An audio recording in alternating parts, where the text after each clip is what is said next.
दोस्तों, आप देख रहे हैं भारती टीवी और मैं हूं आपके साथ मीनाक्षी भसीन। यदि आपने हमारा भारती टीवी चैनल यूट्यूब पर सब्सक्राइब नहीं किया है तो आज ही और अभी सब्सक्राइब करें तथा हमारे वीडियोस को लाइक करना ना भूलें। ये वीडियो में मैं एक्सप्लेन करूंगा कि जब वैट के कानून से किस तरह से छोटे बिजनेस को नुकसान होता है और 2013 के बाद वो नुकसान बढ़ रहा है धीरे धीरे, और जीएसटी के बाद ये प्रॉब्लम कैसे और ज़्यादा खतरनाक हो जाएगा। तो दो रीज़न है उसमें, मिसिंग ट्रेडर प्रॉब्लम और वैट में कैसे स्मॉल बिजनेस है वो क्लाइंट खोना शुरू करता है। मिसिंग ट्रेडर प्रॉब्लम से जो स्मॉल बिजनेस है उसकी पूरे मार्केट में रेपुटेशन खत्म हो जाती है, वो ईमानदार हो तो भी। तो मिसिंग ट्रेडर प्रॉब्लम जो है वो आप इकोनॉमिस्ट से बात करोगे तो वो कहेगा ऐसा कोई प्रॉब्लम ही नहीं है, मतलब वो इस पे बात भी नहीं करना चाहते हैं। एकेडमिशियन से इकोनॉमिस्ट है क्योंकि उनको पैसा मिल रहा है ये सब बातें ना बताने का। अब तो एक्टिविस्ट सर्किट में कुछ लोग बात करते हैं, बस उन्होंने इसको मिसिंग ट्रेडर प्रॉब्लम नाम दिया है। अब वैट का कानून समझने के लिए आपको किसी चार्टर्ड अकाउंटेंट दोस्त से थोड़ी बहुत देर बैठना पड़ेगा। ये किस्से कहानियों वाला प्रॉब्लम नहीं है, ये मैथमेटिक्स, इसका जो मैथमेटिक्स है वो 8th स्टैंडर्ड के मैथमेटिक्स से ज़्यादा कॉम्प्लिकेटेड नहीं है। पर मैथमेटिक्स जैसे हाथ में एक किताब लेकर, कागज़ लेकर, बॉल पेन लेकर समझना पड़ता है और कभी किसी से पूछना भी पड़ता है, इस तरह से आपको पूछना पड़ेगा। ये किस्से कहानियों वाला नहीं है जैसे जन लोकपाल का 2 पेज का ड्राफ्ट था कि उसमें सिर्फ किस्से कहानियां लिखी हुई है। ये पूरा मैथ्स आपको समझना पड़ेगा। तो मिसिंग ट्रेडर क्या होता है कि मान लो बी ने ए से सामान खरीदा, बी बाइज फ्रॉम ए, तो वैट में बेस प्राइस होती है और उसके ऊपर वैट या जीएसटी। बेसिक कंसेप्ट वैट और जीएसटी का सेम है। मान लो रेट 20% है, 20% में क्यों बोल रहा हूं, आप गूगल करना जीएसटी इंडिया आरएनआर, आरएनआर बोलते हैं रेवेन्यू न्यूट्रल रेट। तो कुछ लोग बोलते हैं गवर्नमेंट सोर्सेस, मतलब कुछ लोग यानी गवर्नमेंट सोर्सेस कुछ बोलते हैं कि जीएसटी वो 25% होगा। 25% अपने आप में बुरी चीज नहीं है क्योंकि जीएसटी में ये 5 टैक्स एक साथ ऐड होंगे, VAT, service tax, excise, central sales tax, state excise और शायद लोकल बॉडी टैक्स, शायद मुझे पता नहीं है, ऑक्ट्रॉय। तो ये सारे टैक्स मिला दो और सारे टैक्स में एक दूसरे को सेट ऑफ मिलना शुरू होगा तो 25% जीएसटी से सरकार को उतना ही पैसा मिलेगा जितना कि आज वैट है वो 12-15% है, सर्विस टैक्स है वो 12-14% है, एक्साइज है वो 15-25% है, स्टेट एक्साइज 2-5% है, मतलब अलग अलग टैक्स है, वो सब मिला के कर लो। तो यदि जीएसटी का रेट 25% रखा जाए तो उतना ही मिलेगा। तो मैंने एग्जांपल में जीएसटी 20% लिया है, लेकिन 15% है, 20% है, 25% है, उससे ये प्रॉब्लम पे कोई फर्क नहीं पड़ता। तो मान लो वैट या जीएसटी 20% है तो 1000 रुपए की बेस प्राइस, उस पर 200 रुपया वैट, यानी टोटल 1200 रुपया, यानी 1200 रुपया बी है वो ए को देगा। अब बी ने तय किया कि उसे 20 रुपया प्रॉफिट कमाना है और सी ने बी से खरीदा यानी बी ने बेचा, तो उसका बिल कैसे बनेगा कि भाई बेस प्राइस है 1020 रुपया और जीएसटी है 204 रुपया, 20%, यानी 1224 में उसने वो सामान बेचा। अब बी अपना रिटर्न भरेगा वैट का या जीएसटी का, तो उसमें लिखेगा कि जीएसटी उसने कलेक्ट कितने किया, उसने सी से जीएसटी इकट्ठा किया 204 और जीएसटी उसने ए के द्वारा कितना डिपॉजिट किया, उसने गवर्नमेंट को नहीं दिया, ये जीएसटी 200 रुपया उसने ए को दिया है। कितना दिया, 200 रुपया। तो 204 माइनस 200 यानी 4 रुपया वैट बी को गवर्नमेंट के खाते में भरना है। तो फिर से हम कैलकुलेशन देखें कि 1200 में माल बेचा, 1200 में माल बी ने खरीदा, 1224 में बेचा, यानी 24 रुपया डिफरेंस मिला, जिसमें से 4 रुपया उसने टैक्स भरा, 20 रुपया उसका प्रॉफिट। तो अपने आप में तो ये कोई बुरी चीज नहीं है।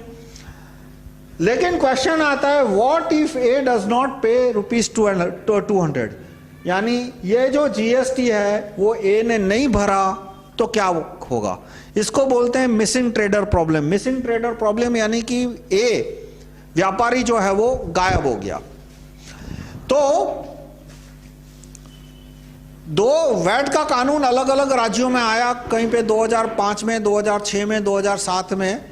तो 2007 में सरकारों ने कहा कि भाई मिसिंग ट्रेडर का जो बोझ है वो सरकार झेल लेगी, यानी कि ये 200 रुपये इन्हें नहीं भरे तो सरकार नुकसान बर्दाश्त कर लेगी।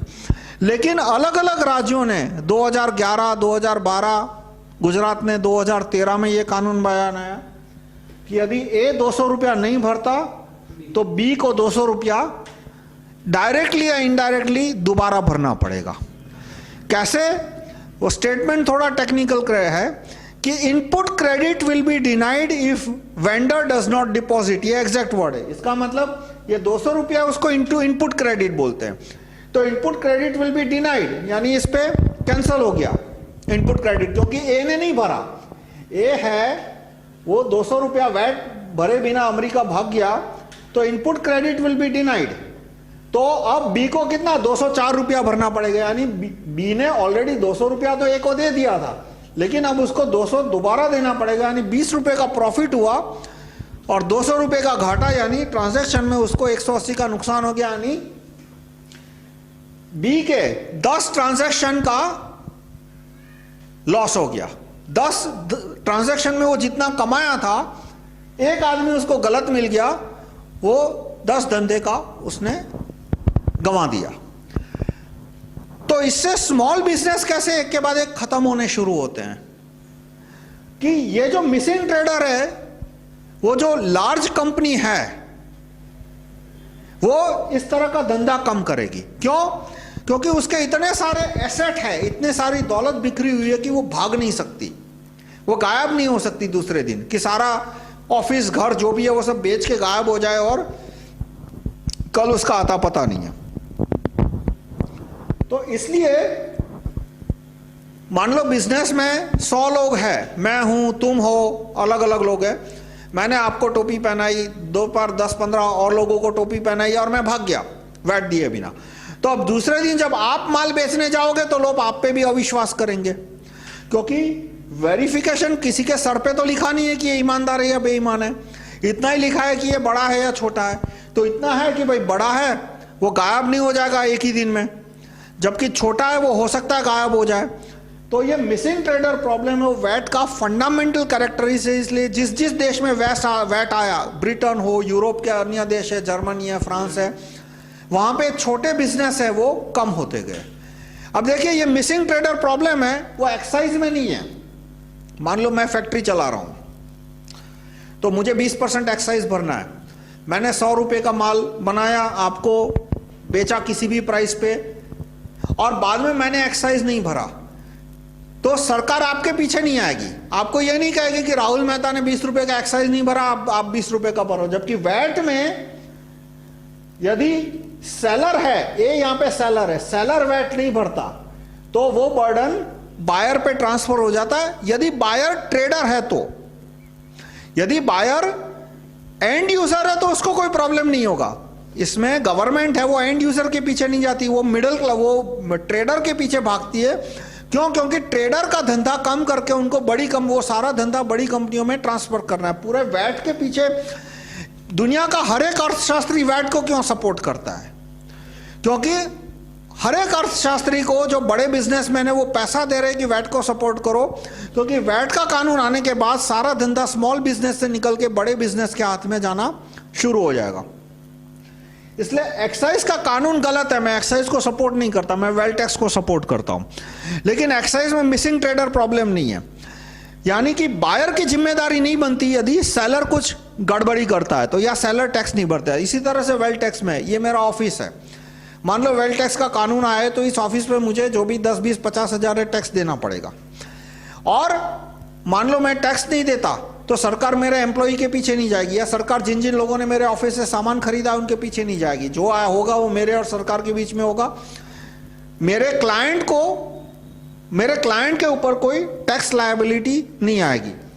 जबकि वैट में यदि सेलर वैट नहीं भरता तो उसकी वजह से जो बायर बी है वो प्रॉब्लम में पड़ जाएगा। तो इस तरह से मिसिंग ट्रेडर प्रॉब्लम की वजह से एक छोटा आदमी गड़बड़ी करेगा, 100 200 500 लोगों को टोपी पहनाएगा, उसकी वजह से मार्केट में सारे लोग स्मॉल बिजनेस से व्यापार करना कम कर देंगे, धीरे धीरे उसके क्लाइंट खत्म हो जाएंगे। अब दूसरा प्रॉब्लम आता है कि वैट में और जीएसटी में दो प्रकार के ट्रेडर होंगे। एक जो कि 20% जीएसटी भरेंगे, 20% या 16% या 26% जो भी रेट आए। कुछ कुछ लोग कहते हैं कि वैट 25% से शुरू होगा, पर वो जो भी है वो उससे क्वेश्चन नहीं होता। और दूसरा होगा स्मॉल ट्रेडर की कैटेगरी है जिसको 0% to 2% आएगा। वो कितनी होगी, 50 लाख जिसका टर्नओवर है, 1 करोड़ जिसका टर्नओवर है, वो अलग अलग है। लेकिन मैं ये कहूंगा कि जो 0% वाले हैं वो भी अपने आधे क्लाइंट खो बैठेंगे। कैसे खो बैठेंगे? वैट का आने के बाद, कि जीएसटी के आने के बाद, कि सपोज एक मैन्युफैक्चरर है जिसने 20,000 का सामान बनाया और वो दोनों को एक ही दाम में बेच रहा है। हो सकता है लार्ज को कम दाम में बेचे, पर मैं कहता हूं कि मान लो मैन्युफैक्चरर स्मॉल को भी उसी दाम में बेचता है तो भी ये स्मॉल है वो टूट जाएगा। तो उसका बिल कैसे बनेगा कि 20,000 का सामान है, 20% वैट है, यानी वो 24,000 में बेचेगा। अब लार्ज रिटेलर ने डिसाइड किया कि वो 1,000 रुपया प्रॉफिट लेगा, स्मॉल रिटेलर ने डिसाइड किया कि वो 0 प्रॉफिट पे चलेगा। वो 0 प्रॉफिट पे चलेगा तो भी उसका क्लाइंट कम हो जाएंगे। और रीजन फिजिकल है, मटीरियल है, इकोनॉमिक है, साइकोलॉजिकल नहीं है। मैं ये डेमोन्स्ट्रेट करना चाहता हूं कि साइकोलॉजिकल रीजन से नुकसान होना वो अलग है, पर फिजिकल, मटीरियल और इकोनॉमिक रीजन है, उससे भी स्मॉल वाला है वो डूब जाएगा। कैसे कि 24,000 इसका माल की कीमत हुई, इसने 24,000। अब अब एक बायर है, बायर बड़ा आदमी है। बड़ा आदमी क्या, उसका रेवेन्यू 1 करोड़ का है, यानी उसको 20 लाख वैट भरना है, जीएसटी भरना है। जीएसटी और वैट एक जैसे कानून है। इनफैक्ट ब्रिटेन में वैट ही यूज करते हैं, जीएसटी भरना है। अब 20 लाख में से उसने जितना सामान खरीदा और उस पर जितना वैट भरा वो डिडक्ट होता है। उसका रेवेन्यू 1 करोड़ है तो 20 लाख है वो जीएसटी पेएबल है, जीएसटी पेएबल हुआ। अब उसमें से सब्ट्रैक्ट करना है, उसके पास बिल में जितने जितने वैट उसने भरे हैं वो उसको सब्ट्रैक्ट करने हैं। तो अब उसने लार्ज रिटेलर से खरीदा तो उसने डिसाइड किया कि 1,000 रुपया प्रॉफिट लेना है, इसलिए उसका बेस प्राइस 1,000 रुपया बढ़ गया, उसका वैट हो गया 4,200, यानी 25,200 में बेचा। यानी उसने 24,000 में खरीदा था, 25,200 में बेचा, यानी 1,200 डिफरेंस है। 1,200 में से 1,000 उसका प्रॉफिट है, 200 रुपया उसका वैट है। ये लार्ज रिटेलर की बात कर रहा हूं। तो और स्मॉल रिटेलर से उसने वही सामान खरीदा तो उसने 24,000 में खरीदा। अब इस जो स्मॉल रिटेलर है वो अपने बिल में कहीं वैट की एंट्री नहीं डाल सकता, ये इंपॉर्टेंट है। उसने 4,000 वैट भरा, यहां पे उसने 4,000 वैट यहां पे भरा, लेकिन स्मॉल रिटेलर अपने बिल में वैट का कोई कॉलम नहीं डाल सकता। तो उसके कॉलम में एक आएगा 24,000 और वो उसने 24,000 में बेचा। ये मान के चले कि 0 प्रॉफिट में बेच रहा है तो भी वो डूब जाएगा, तो भी वो क्लाइंट खो बैठेगा। कैसे कि अब जो बायर है, लार्ज बायर, वो 4,200 डिडक्ट कर सकता है। तो उसको 4,200 वो डिडक्ट कर सकता है इसकी कॉस्ट में से। किसमें से डिडक्ट कर सकता है? इस 20 लाख में से। इस 20 लाख में से 4,200 डिडक्ट कर सकता है, यानी वैट पेएबल उसका हो गया 20 लाख माइनस 4,200। इसलिए उसको वो सामान या एसी जो भी है वो 21,000 में पड़ा। जबकि उसने स्मॉल रिटेलर से खरीदा तो वो कोई डिडक्ट नहीं कर सकता, कांट डिडक्ट एनीथिंग, तो उसको कॉस्ट पड़ी 24,000 की। तो उसको यहां पे ये लार्ज रिटेलर है वो 3,000 सस्ता पड़ा, क्योंकि लार्ज रिटेलर के वहां उसने जो वैट भरा, वो वैट, ये जो कर उसको सरकार को देना है 20 लाख, उसमें से निकल जाएगा। जबकि स्मॉल रिटेलर से जो सामान खरीदा उसमें से 1 रुपया भी वो ये 20 लाख में से नहीं निकाल सकता। तो होगा क्या कि जैसे जीएसटी का कानून आएगा, जितने भी बड़े सर्विस प्रोवाइडर है, हॉस्पिटल है, चार्टर्ड अकाउंटेंट है, आज वो सर्विस टैक्स के नेट में आते हैं, वो वैट के नेट में नहीं आते। इसलिए जब वो पंखा खरीदते हैं तो देखते नहीं है कि इस पे वैट है या नहीं, क्योंकि वो वैट वैसे भी डिडक्ट नहीं कर पाते। लेकिन जैसे जीएसटी में आएंगे तो पूरा कॉमन आ जाएगा। तो हॉस्पिटल वाला देखेगा कि भाई ये बड़ी कंपनी वाला एसी कितने में बेच रहा है, 25,200 में, छोटी कंपनी वाला कितने में बेच रहा है, 24,000 में। लेकिन इसमें से मैं कितना वैट डिडक्ट कर सकता हूं, छोटे वाले में से 0। इसमें से मैं कितना वैट डिडक्ट कर सकता हूं, मैं 4,200 डिडक्ट करता हूं। यानी ये एसी मुझे 21,000 में मिला, बड़े वाले से लिया तो लार्ज लीटर से, छोटे से लिया तो मुझे 24,000 में पड़ा। तो जितने भी अस्पताल है, चार्टर्ड अकाउंटेंट है, डॉक्टर पे वैट नहीं आने वाला, लेकिन फ्यूचर में आ भी सकता है। चलो मान लो डॉक्टर पे नहीं आएगा, लेकिन लॉ फर्म है, फिर सॉफ्टवेयर कंपनियां हैं, फैक्ट्री है, जो कंसल्टिंग सर्विसेज वाले जितने भी है, तो जितने भी पूरा सर्विस सेक्टर है वो छोटे रिटेलर से मतलब स्मॉल बिजनेसेस से जितना हो सके उतना सामान खरीदना या उनकी सर्विसेज लेना कम कर देगा। मतलब जो उन्हीं के पास जाएगा जिनके पास वैट बिल है। अब वो वैट बिल ले तो इसमें फंसेगा, मतलब एक तरफ कुआं एक तरफ खाई। यदि वो वैट वाले स्ट्रक्चर में जाता है तो वो मिसिंग ट्रेडर प्रॉब्लम का विक्टिम बन जाएगा। और यदि वो वैट का स्ट्रक्चर नहीं लेता और लंपसम में जाता है, 0% to 2% वाले स्ट्रक्चर में जाता है, तो उसके क्लाइंट, उससे बड़े क्लाइंट है, वो उससे सर्विसेज या सामान खरीदना कम करने के।